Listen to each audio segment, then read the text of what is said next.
श्री शिवाय नमस्तुभ्यम। हर हर महादेव भक्तजनों। आइए भक्तजनों, आज हम भोले बाबा की कृपा से 59वें अध्याय की ओर बढ़ते हैं। ब्रह्मा जी बोले, हे नारद, सब रीतियां पूरी हो जाने के पश्चात स्त्रियों ने शिव और गिरजा को अंतपुर ले जाकर उत्तम सैया पर बिठाया।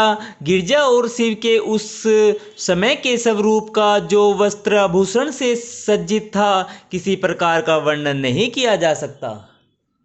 उस समय सब देव पत्नियां शिव जी के पास गई, जिनमें सावित्री, जाह्नवी, लक्ष्मी, सरस्वती, अहिल्या, तुलसी, शतरूपा, संज्ञावर्ता, अदिति तथा 16 संसार की माताएं, जो अपनी कृपा द्वारा संसार के दुखों को नष्ट कर देती हैं, थी। सर्वप्रथम सरस्वती बोली, हे देवादिदेव, तुमने प्राणों के समान पत्नी पाई, अब अपनी प्रिया के मुख को तो देखो। लक्ष्मी ने कहा, हे देवताओं के देवता, अपनी प्रिया के मुख को तो देखो। लक्ष्मी ने कहा, हे देवताओं के देवता, अब समस्त लज्जा त्याग कर अपनी प्रिया को हृदय से लगा लो। फिर सावित्री बोली, हे देव, तुम स्वयं भोजन करके अपनी प्रिया को भोजन कराओ और उन्हें पान खिलाओ। तुलसी बोली, हे शिव, तुमने तो स्त्री को छोड़कर कामदेव को भस्म कर दिया था तथा संसार से त्यागी एवं काम रहित बन गए थे। फिर अरुंधति को तुमने क्यों सिखाकर भेजा? स्वाहा ने कहा, हे गिरजापति, स्त्री के वचन सुनकर लज्जित मत होना। यदि वह कोई ढिठाई से लाड प्यार की बातें कहे तो उसका बुरा मत मानना, क्योंकि संसार की यही रीति है। इसके पश्चात शंखा ने सबसे कहा कि अब गिरजा को शिव के साथ वहां भेज दो, जहां सुंदर मंदिर पुष्पों से सज्जित हो और रत्नदीप जलते हो। ब्रह्मा जी बोले, हे नारद, स्त्रियों की ऐसी हास्यपूर्ण बातें सुनकर शिव जी अत्यंत लज्जित हुए और बोले, हम तुम सबके हाथ जोड़ते हैं तथा विनय करते हैं कि हमारे समक्ष ऐसी बातें मत कहो। सब स्त्रियां शिव जी के यह वचन सुनकर लज्जित हो गई तथा चित्रलिखित सी चुप होकर रह गई। उस समय शिव जी को प्रसन्न देखकर रति बोली, हे शिव जी, आपने तो स्त्री को ग्रहण कर प्रसन्नता प्राप्त की है, परंतु मेरे पति को व्यर्थ ही जला दिया। अब मैं यह आशा लेकर आपसे विनय करती हूँ कि आप मेरे पति को जीवित कर दीजिए।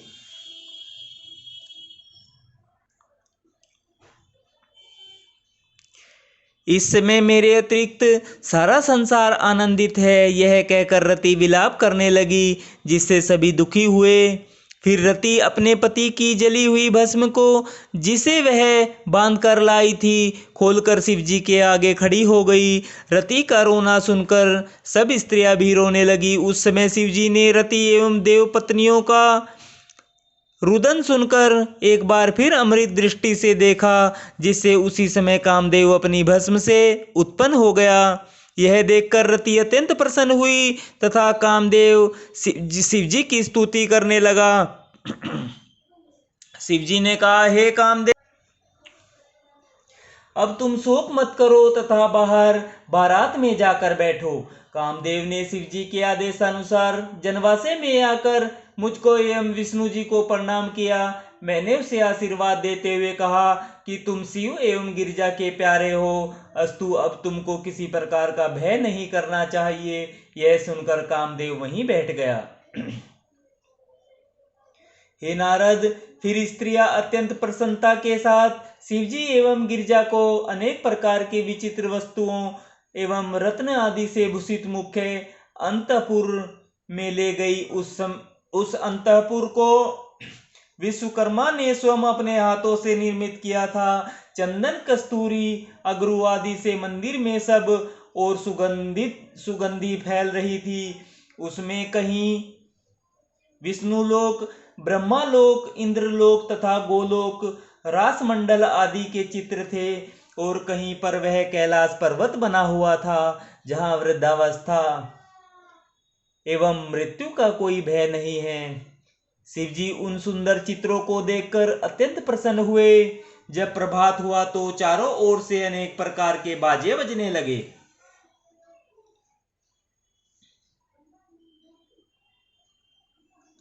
तथा मुनि देवता आदि जय जयकार का शब्द करने लगे। तथा तब विष्णु जी ने धर्मराज से कहा कि तुम शिवती के पास जाकर उन्हें किसी उपाय से निद्रा से जगाकर उठाओ। विष्णु जी के वचन सुनकर धर्मराज ने शिवजी के समीप जाकर कहा, हे महाराज, कृपा कर अब उठिए तथा जनवासे में चलकर सबको आनंदित कीजिए। धर्मराज की यह बात सुनकर शिवजी हंसे और बोले, हे धर्मराज, तुम चलो, मैं अभी आता हूँ। शिवजी बड़ों की आज्ञा पाकर मन में हंसते हुए जनवासे को चल दिए। श्री शिवाय नमस्तुभ्यं भक्तजनों, हर हर महादेव। आज हमने भोले बाबा की कृपा से 59वें अध्याय का आनंद लिया है। कल हम 60वें अध्याय की ओर बढ़ेंगे। श्री शिवाय नमस्तुभ्यं, हर हर महादेव।